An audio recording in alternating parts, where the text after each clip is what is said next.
What's going on, guys? It's me and JT. You can call me Nick. That's right, we're back, and we're playing some more DDLC plus, and we're doing the side stories. So we're gonna do Trust Part 2. So let's go. So yeah, one side story a video. Another day passes in a flash, and it's already time for the next club meeting. Although Monika should have come up with a plan for today's club tasks, she hasn't been able to shake her guilt and anxiety after reading Sayori's poem. I'm so stupid. How did I let myself be the center of attention? Sayori's going through these kinds of feelings, and I'm letting her comfort me instead of the other way round. What kind of club president does that? This whole time I didn't think to ask her own feelings. So much for the stupid vision. Excuse me. Sayori enters the club room with her usual smile, but upon entering, seeing the downcast Monika, her smile quickly fades into an expression of concern. Monika, is everything okay? I'm really sorry. I'm such a terrible friend. Huh? What are you talking about? You're an amazing friend. Monika shakes her head. I made this all about myself. Even you said so yesterday. You told me that I'm trying to make the club I need most, right? But my problems are so trivial compared to yours.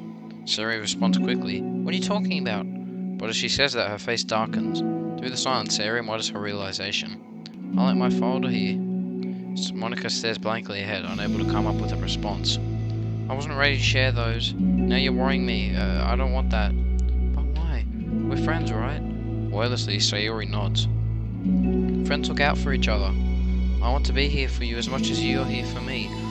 Another long moment passes in silence. The air is incredibly heavy. This is different. It wasn't just about yesterday, it was about the club. Besides, things were so happy yesterday. You don't need to do this all of a sudden. I don't want it. I like happy, so if you do this, then you're just being selfish. Damn. Monika massages her forehead, struggling through the frustration of a paradox. It's understandable that Sayori isn't ready to share certain things, but as unfair as it is for Monika to pry, it's also painful for Monika to force herself to ignore the needs of her friend. I'm sorry I looked. I disrespected your privacy. No, I don't blame you for looking. You would have at least needed to check if it was mine. Yeah. Monika takes a deep breath. Okay. I understand that you don't want me to worry, and I think I'll be able to put this aside so that we can move on. But can you promise me something? Promise you what? Monika pauses to collect her thoughts. This is the Literature Club. It's a place where people can express themselves in the ways that their life doesn't allow them to. That's the vision. In fact, it's our vision. Right the way into your heart or whatever. So I just want you to promise me that you'll remember too. It doesn't have to be right now, but I want to be here for you when you need it. I want us to be ourselves like that. Sayori smiles gently. I'll promise if you promise. Unable to help it, Monika returns Sayori's smile. I promise. Me too. As the conversation closes, the mood in the room is lifted. With that behind them, it's time to proceed with the club activities. So, want to teach me about poetry? Huh? But what about recruitment? It's fine, we have plenty of time for that. But right now I feel like I want to do this.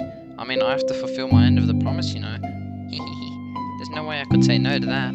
Just don't accept much. You know, I do a lot of writing, but it's not like I'm a scholar or anything. That's fine. I think I just need, like, some motivation. I never know where to start when it comes to writing poems. Starting isn't so hard. You kinda just need to write down your feelings and see where it takes you. Yeah, but that wouldn't come out any good. It's not supposed to. You're gonna have to fight your perfectionist mind on this one. Or just start by writing your feelings and see what kinds of things it makes you of. And then you can turn your feeling into a little story. You can get your feelings down first and make it sound pretty later. It's not building a railroad, where you go from one end to the other. It's more like a college where you find all the things you want to put in, and then you arrange them in a pretty way. At least that's how I do it. It's not like it's the only way. But it's a really good way not to get stuck right at the beginning. I understand. Yeah, I always get so caught up in how it sounds after that I forget about what's actually important. Monika pulls out a pen and paper to start writing on. Stop being a perfectionist, you idiot. I'm just kidding. Monika scribbles out "you idiot" after she writes it down. No, keep it. What? Why? Are you calling me an idiot? Of course not. But the point is that you're not supposed to police your feelings, right? Be as dramatic as you want. But I was just... Well, yeah. Underneath the scribble, Monika writes, "You idiot." She stares at the paper. Her words stare back at her. It's kind of funny how I wrote that down and I'm mad at myself for, and then I did the exact thing anyway.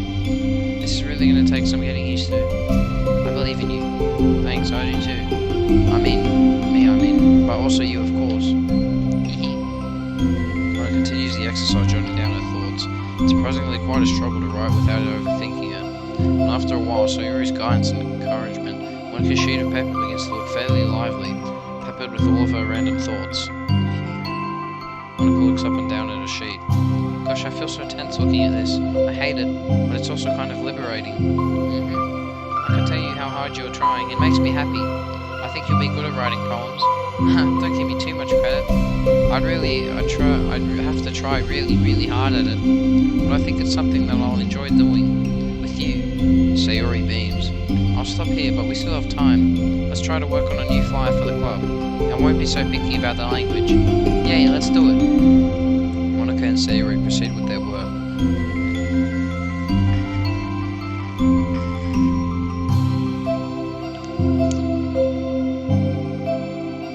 Finally, they begin to truly feel it's only a matter of time before they find more members.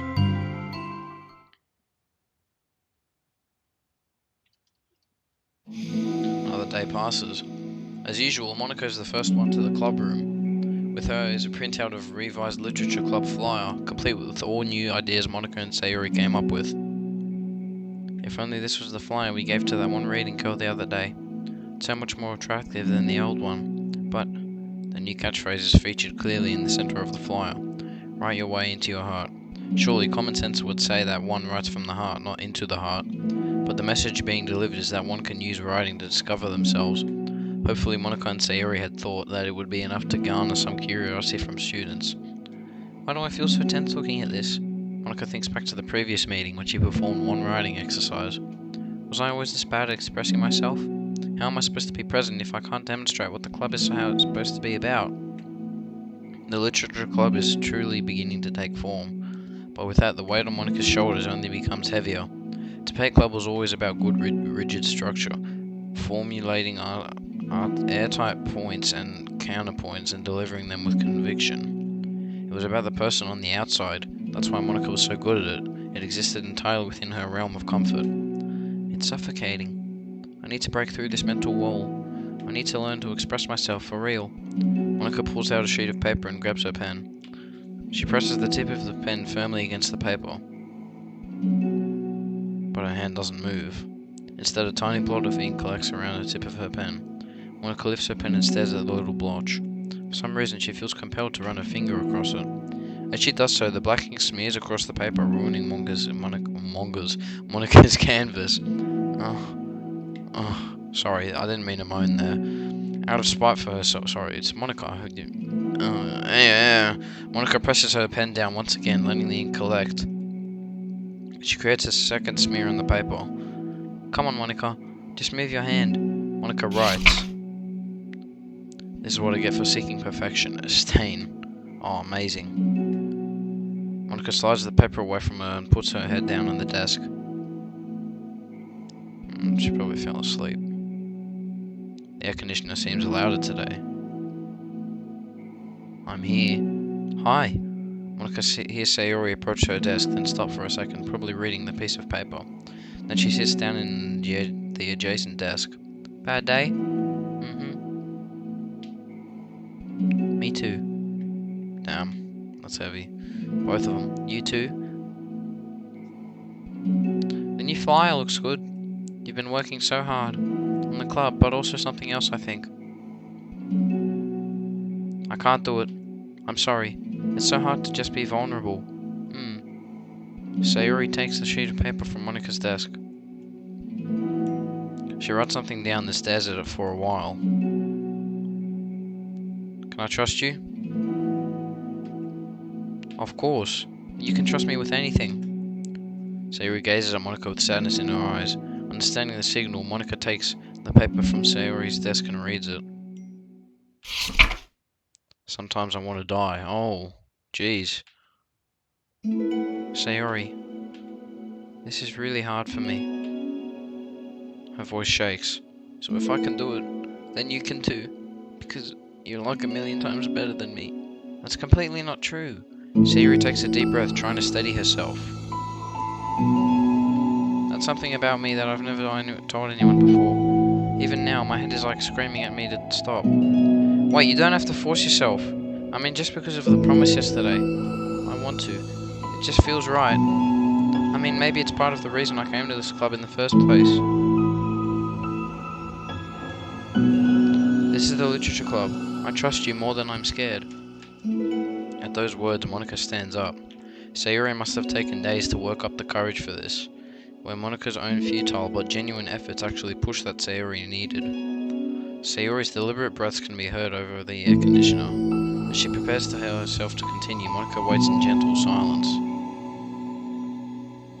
I have this problem where I get really upset when people worry too much about me.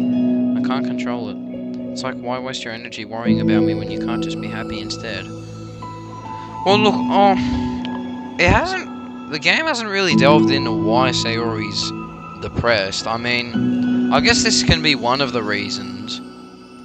This here, but another one would obviously be, the main character spending time with Yuri, Monika, and Tsuki and all that. But, you know, it doesn't really delve deep into why she's had it forever, you know what I'm saying? But anyway, so I never tell anyone about these kinds of thoughts that I have. It's so much easier to just smile and help everyone else be happy. But that's terrible. That's what Monika wants to say, but she stops herself in fear of saying the wrong thing. It's just that if everyone knew about it, they wouldn't treat me the same anymore. Like whenever I'm not smiling, everyone would worry about me and ask me what's wrong. I know that because it used to be like that. Sayori pauses, seeming to recall something in the past. I just want everyone to be happy. That's the most important thing to me. And letting people look inside my head doesn't bring happiness to anyone. Sayori pauses again. Her solemn expression makes her look like almost an entirely different person. How did you find the courage to tell me this? You're not worried that I'll be one of those people too? I am worried. Part of me really hates myself for doing this. But another part of me I think just felt like it would be different this time. Whenever we talk about what this club is supposed to mean, I kept feeling like it was the right for me to do. Especially after you've been trying so hard to express yourself too. It just made me feel like I could say it in confidence, and our friendship doesn't have to change. Haha. It's so silly, the club is with only 2 people, but it already means this much to me. Oh, is this a special CG? Monika feels a tightening sensation in her heart. A feeling of connection to Sayori's emotions radiate between them. Me too. I was so lost until you showed up. You're so brave, Sayori. You're so strong and brave. I don't even compare. Monika steps forward.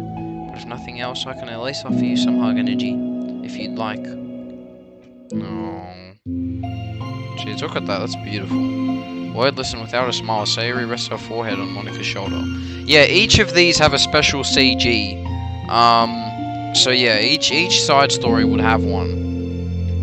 Through their contact, Monika can almost feel the torrent of thoughts swimming in Sayori's head. And in this moment, enhanced by the air of the club, Monika realizes that all of the days that have passed, this is the one where she really, really hopes that nobody new walks through the door.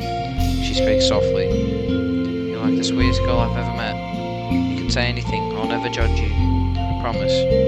Sayori's breaths begin to quiver. She takes several deep breaths, trying as hard as she can to start squeaking, to say the things she never once dared to say out loud. Finally, she speaks in a choked voice. I'm so worthless. I'm worthless, and everyone would be better off without me. She suppresses a sob as a tear falls down her cheek. I'm just an inconvenience to everyone. Excuse me. I'm not good at any. Oh, the more Sayori speaks, the more she fails to control her voice, falling victim to the overwhelming sadness clutching her throat and chest. I don't want to have these thoughts. I want them to go away. And now I'm making you put up with me and I just want to die.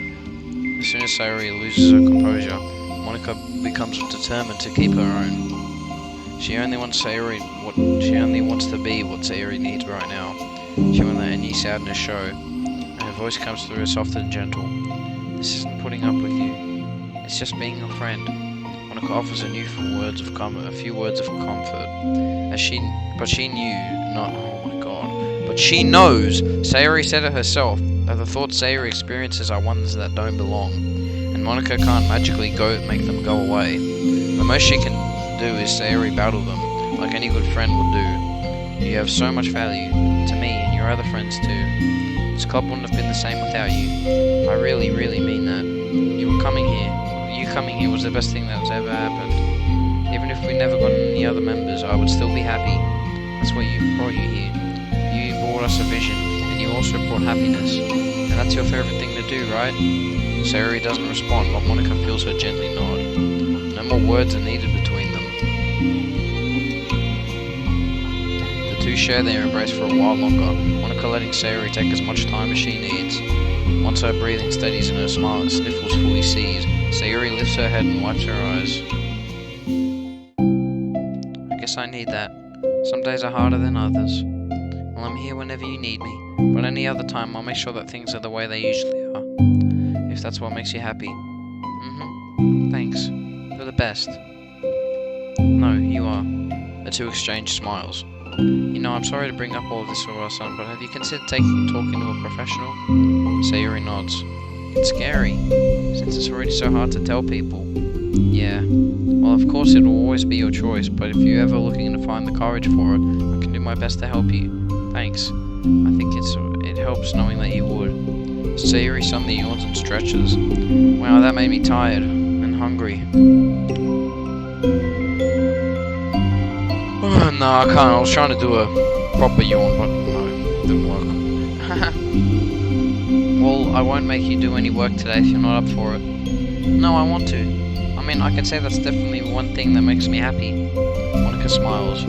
But I might want to get a snack first. All of a sudden, the sound of the door causes the two of them to turn their heads. The door opens halfway, then stops. A face peeks inside. A face that seems familiar. It's going to be Yuri, I bet. Yuri? No? Oh, come on. Alright, well, we got some new pictures, I see. It's obviously, it's going to be the CG. I think we all see that coming. Where is it? Here we go. Yeah, look. See, look, and then we're going to get them all in order. So we got, 1, 2, 3, 4, 5, 6, 7, 8. Oh, so is there 8 side stories then? Oh, there might be 8 side stories, everybody. Yeah, wow, okay then. It might be 8, because there's 8 CGs. Unless the CGs are, like, I don't know, unless there's one, I don't know, I guess we'll see. But, yeah, I'm going to end the video there, guys, so please leave a like and subscribe, and I will see you guys in the next DDLC Plus side story video. Bye-bye.